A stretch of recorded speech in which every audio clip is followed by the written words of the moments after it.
Peoples party और मुस्लिम league नून के दरमियान पार्लियामेंट हाउस में स्पीकर चैम्बर में अहम मुलाकात हुई है। पीपल्स पार्टी ने मरियम नवाज के बाज़ बयानात पर तहफ़्फ़ुज़ात का इजहार किया। नून लीग और पीपल्स पार्टी का इफ़हाम व तफ़हीम से तमाम मसाइल हल करने पर इत्तफ़ाक़ हुआ। मुलाकात में स्पीकर कौमी असम्बली अयाज सादिक और डिप्टी प्राइम मिनिस्टर साहब डार भी शामिल थे। इसी पर मजीद बात कर लेते हैं। इस मुलाकात में कौन कौन शामिल था। यासिर मलिक हमारे साथ मौजूद है।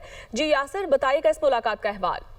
देखिए, पाकिस्तान पीपल्स पार्टी और मुस्लिम लीग नून के दरमियान अहम मुलाकात जो है वो आज पार्लियामेंट हाउस में स्पीकर चैम्बर में हुई है। और इस मुलाकात में स्पीकर कौमी असम्बली सरदार अयाज सादिक, जबकि नायब वज़ीर आज़म इसहाक डार, राणा सनाउल्लाह, आदम नदीर तारड़ और तारिक फजल चौधरी जो है वो इसमें शरीक थे।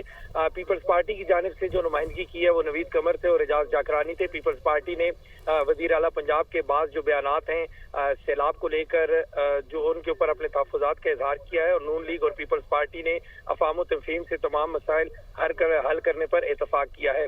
नायब वज़ीर आज़म इसहाक डार से मुलाकात जो हुई है, उस मुलाकात में गिले शिकवे जो हैं वो किए गए हैं पाकिस्तान पीपल्स पार्टी की जानिब से। और पाकिस्तान पीपल्स पार्टी के तमाम तहफ़्फ़ुज़ात को दूर करने की यकीन दहानी जो है वो नायब वज़ीर आज़म इसहाक डार की जानिब से करवाई गई है। लेकिन ये भी कहा गया है कि जब तक बाज़ाब्ता तौर पर जो मरियम नवाज की जानिब से बयानात दिए गए हैं उनके ऊपर माफ़ी नहीं मांगी जाएगी, उस वक्त तक मामला जो है वो आगे नहीं बढ़ाए जाएंगे। इसी तरह से स्पीकर कौमी असम्बली ने भी आइंदा जो जुम्मे के रोज होने वाला कौमी असम्बली का इजलास है उसमें शिरकत की दावत दी है कि जो वॉकआउट किया है पाकिस्तान पीपल्स पार्टी ने वो अपना वॉकआउट जो है उसको वापस ले और दोबारा से ईवान के अंदर आए। और ईवान के अंदर जिस तरह से उन्होंने अपनी तकरीर की, इसी तरह से दोबारा हुकूमत के साथ खड़ी हो। और हुकूमत और पाकिस्तान पीपल्स पार्टी जो है उनका आपस का साथ है और एक दूसरे के साथ मिलकर उन्होंने चलना है और अफ़हाम व तफ़हीम के साथ तमाम मामलात हल करने हैं। ठीक है, तमाम मामलात में इत्तफ़ाक़ हो चुके हैं। बहुत शुक्रिया यासिर मलिक आपका।